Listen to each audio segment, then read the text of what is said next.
மாண்புமிகு பேரவைத் தலைவர் அவர்களே, இன்றைய மானிய கோரிக்கையான இயற்கை வளம், நீங்க பேசுங்க மேடம்.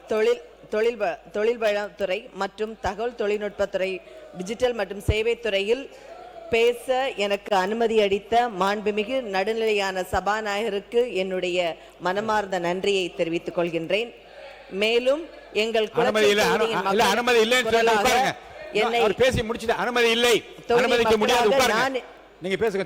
மேலும் எங்கள் குளச்சல் தொகுதி மக்களுக்கு நான் என்றும் கடமைப்பட்டு இருக்கிறேன்.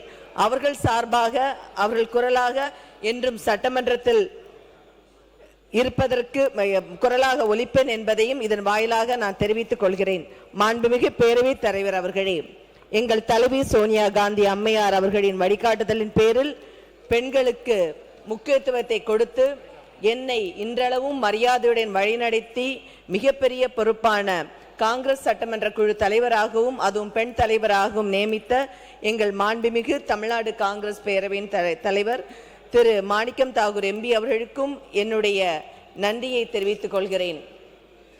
உன்னால் முடியும் என்று என்னை ஆசீர்வதித்து என்னை 2 தடவை சட்டமன்ற உறுப்பினராக எனக்கு சீட்டு தந்த எங்களுடைய மாண்புமிகு அகில இந்திய தலைவர் மல்லிகார்ஜுன் கார்கே அவர்களுக்கும் எங்களுடைய தலைவர் ராகுல் காந்தி அவர்களுக்கும் என்னுடைய நன்றியினை தெரிவித்துக் கொள்கிறேன்.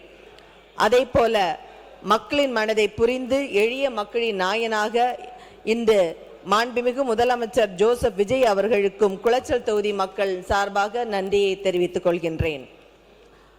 பெருந்தலைவர் காமராஜர் அவர்கள் முதல்வராக இருந்த பொழுது மத்தியில் தொழில்துறை அமைச்சராக இருந்த ஆர் வெங்கட்ராமன் அவர்கள் இருந்த பொழுது மத்திய அரசின் பெரும் முதலீட்டுகளை தமிழ்நாட்டிற்கு கொண்டு வந்த பல முக்கிய நிறுவனங்கள் தொடங்கப்பட்டது.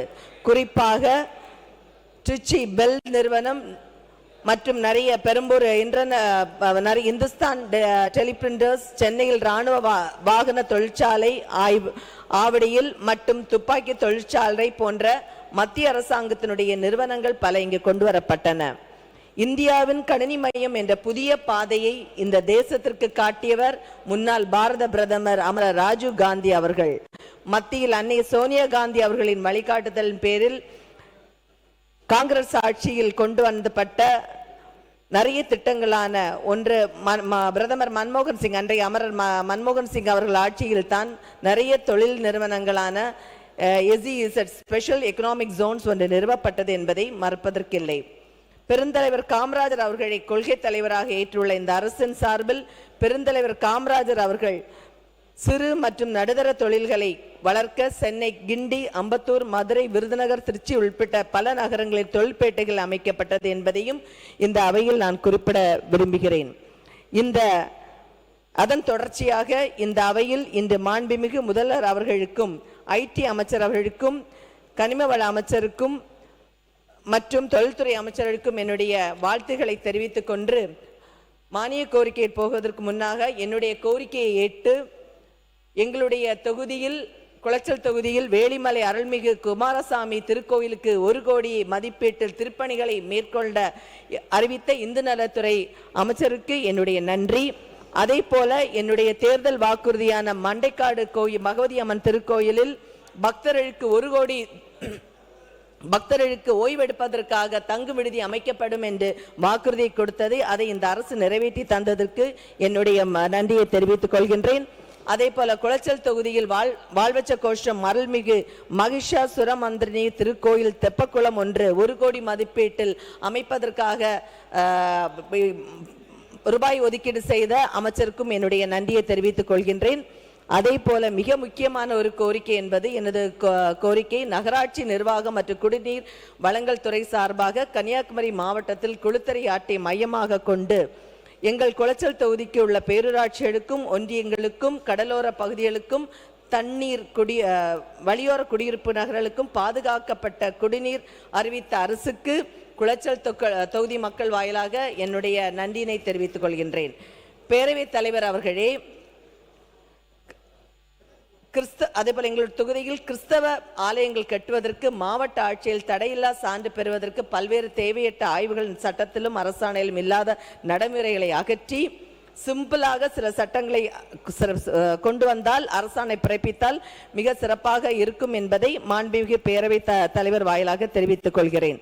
அதே போல எனது கோரிக்கையை ஏற்று நீர்வளத்துறை அமைச்சர் நேற்றைக்கு வந்து ஏவிஎம் சேனலை தூர்வாவதற்காக மண்டைக்காடு முதல் குளச்சல் வரை நிதியை ஒதுக்கீடு செய்த அவருக்கு என்னுடைய நன்றியை இந்த தருணத்தில் தெரிவித்துக் கொள்கிறேன்.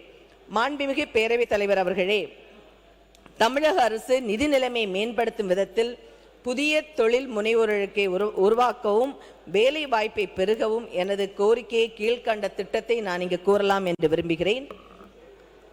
புதிய தொழில் முனைவோருக்கு சிப்காட்டில் நிலம் வழங்குவது மிகப்பெரிய நிதி சுமையாக உள்ளது வாங்குவது.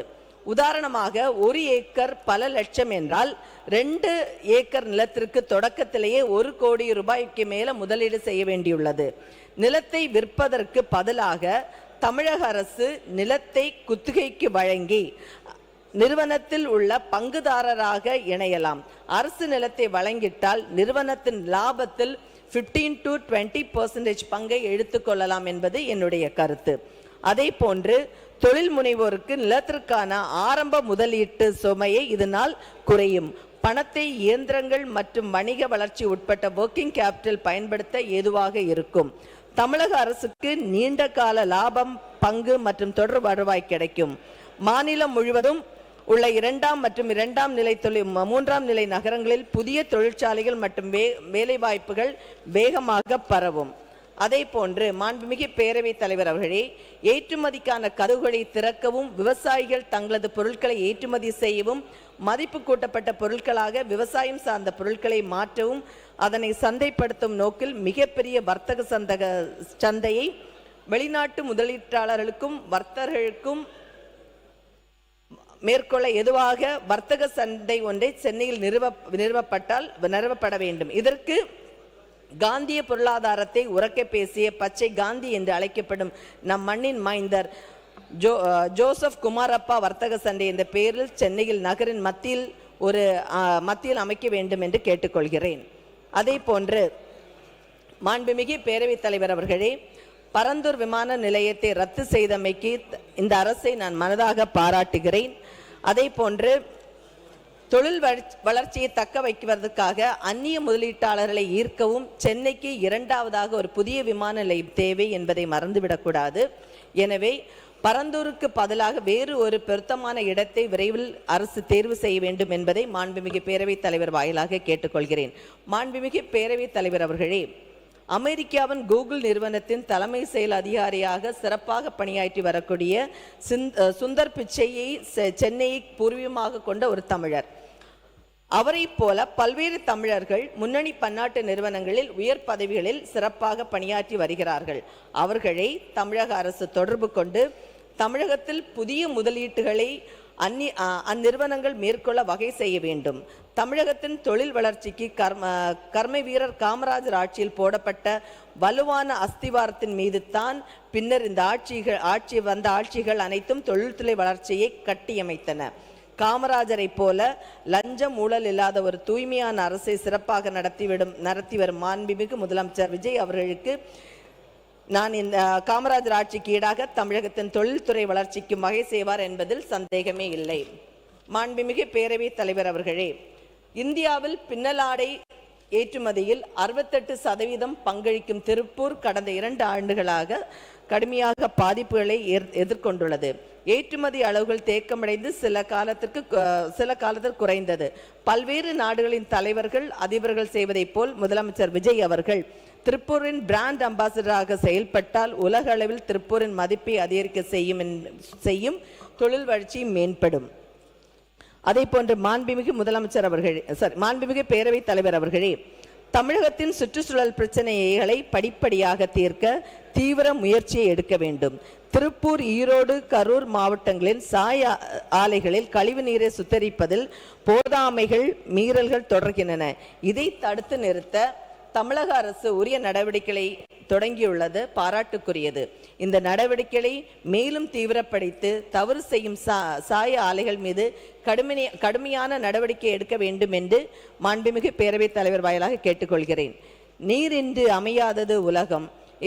உலகின்றி யார் யாருக்கும் வானின்றி அமையாது ஒழுக்கு என்ற திருக்குறளுக்கு ஏற்ப மழைநீர் சேமிப்பு திட்டங்களையும் மீண்டும் தீவிரப்படுத்தி நிலத்தடி நீரை மட்டத்தை உயர்த்த தமிழக அரசு வகை செய்ய வேண்டும் என்று கேட்டுக்கொள்கிறேன். பேரவையின் அனுமதியுடன் நேரம் நீட்டிக்கப்படுகிறது. மாண்புமிகு பேரவைத் தலைவர் அவர்களே, நகரங்களில் பெருகும் குப்பைகளை முறையாக பிரிக்காமல் கொட்டுவதால் பெரிய குப்பை மேடுகளாக உருவாக்கி நிலம் மற்றும் காற்று மாசுபடுகிறது. இதை தடுக்க குப்பைகளை முறையாக பிரிக்கும்படி பொதுமக்களிடம் பெரிய அளவில் ஒரு விழிப்புணர்வு பிரச்சாரம் செய்ய வேண்டும் என்று மாண்புமிகு பேரவைத் தலைவர் வாயிலாக கேட்டுக்கொள்கிறேன்.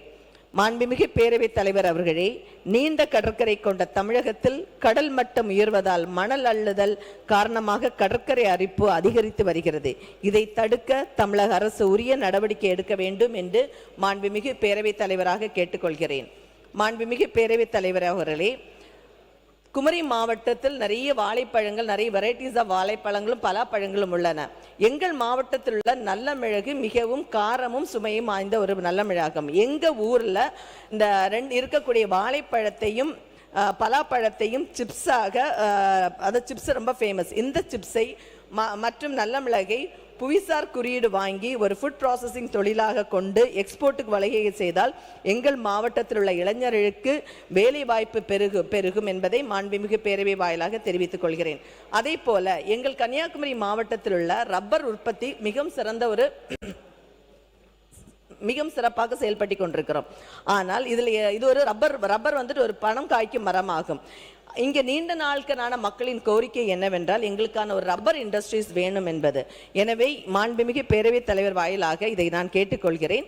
இந்த ரப்பர் இண்டஸ்ட்ரீஸ் மூலம் ரப்பர் கொள்முதல் செய்து rubber band, tyres, bed, gloves, tube, conveyor belt, bag போன்ற பல்வேறு தொழில்களை இங்கு செய்ய முடியும்.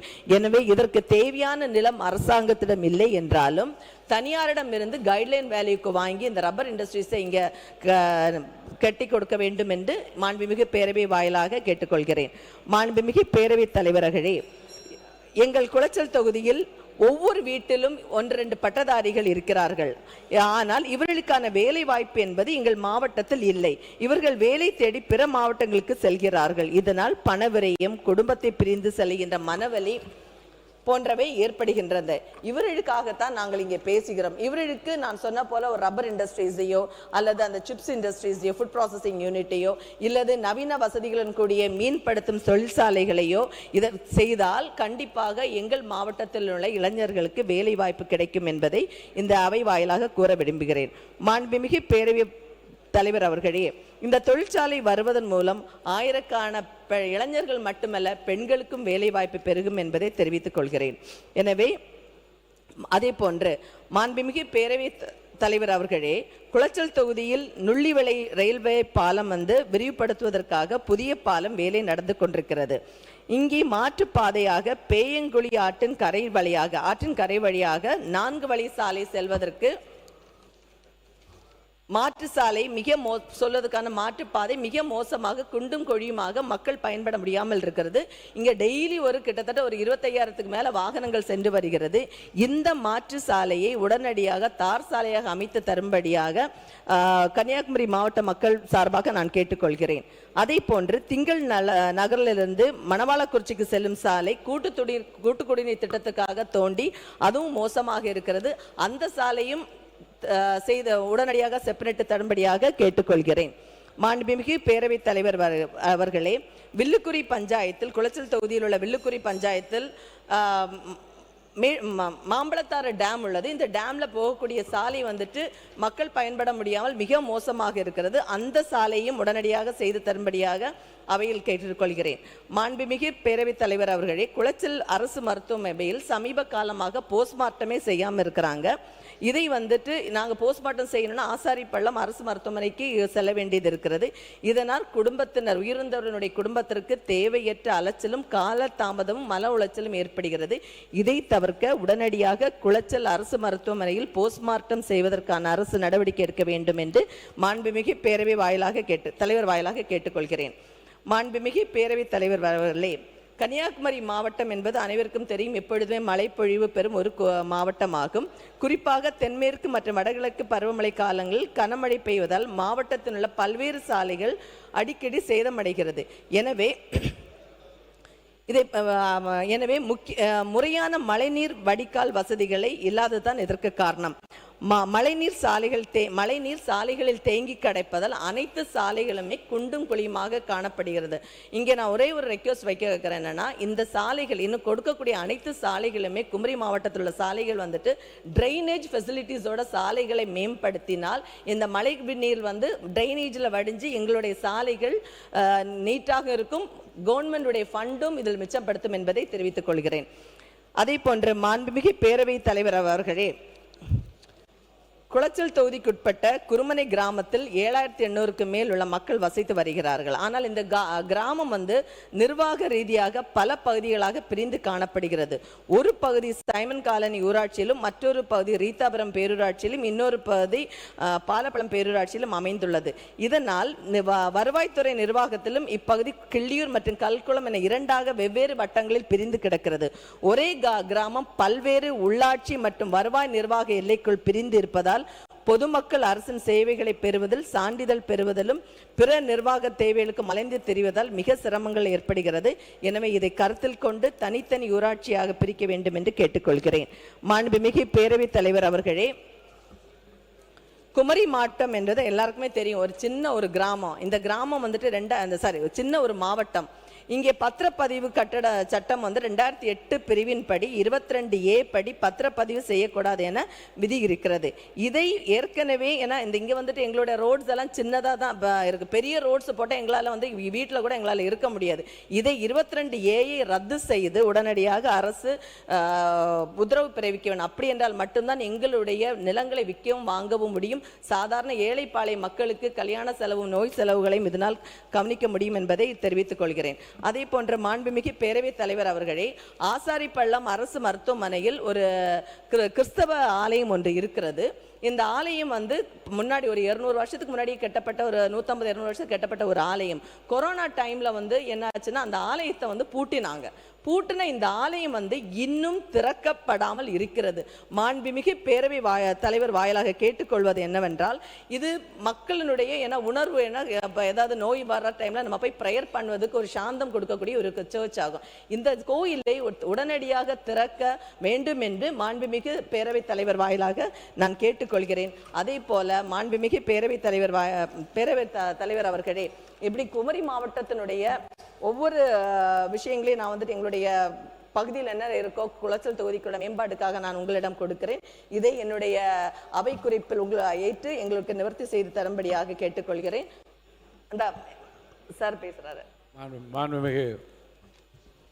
மாண்புமிகு பேரவைத் தலைவர் அவர்களே, அந்த நாகர்கோவில் பகுதியில் இருக்கக்கூடிய ஒரு மருத்துவமனையில் இருக்கக்கூடிய கிறிஸ்தவ மதத்தினுடைய வழிபாட்டு தலம் கொரோனா காலத்திலிருந்து பூட்டப்பட்டிருக்கின்றது என்பதை கவனத்தில் கொண்டு வந்தமைக்காக மாண்புமிகு உறுப்பினர்களுக்கு நன்றி தெரிவித்தவனாக, ஒவ்வொரு மாவட்டமாக சிறுபான்மை நலத்துறையின் சார்பில் ஆய்வுக் கூட்டங்களை நடத்தி வந்து கொண்டிருக்கிறோம். இதுவரை 12 மாவட்டங்களுடைய ஆய்வுக் கூட்டங்கள் நடைபெற்று முடிந்திருக்கிறது. தொடர்ச்சியாக அந்த மாவட்டத்திற்கு செல்லும் போது அதனை குறித்து ஆய்வு செய்து உரிய முறையில் நடவடிக்கை மேற்கொள்வோம்.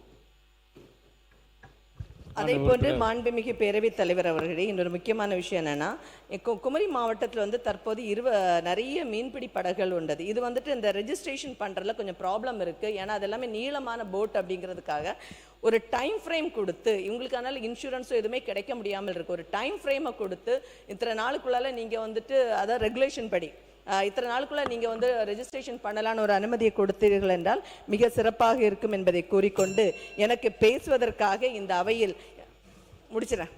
எனக்கு இந்த பேசுவதற்கு வாய்ப்பளித்த உங்களுக்கும், பெருந்தலைவர் காமராஜனுடைய புகழை பரப்புவதற்காக எங்களுக்கு ஒரு வாய்ப்பை சட்டமன்றத்தில் உரையாற்றுவதற்கு வாய்ப்பளித்த உங்களுக்கு என்னுடைய மனமார்ந்த நன்றியை தெரிவித்துக் கொள்கிறேன். நன்றி.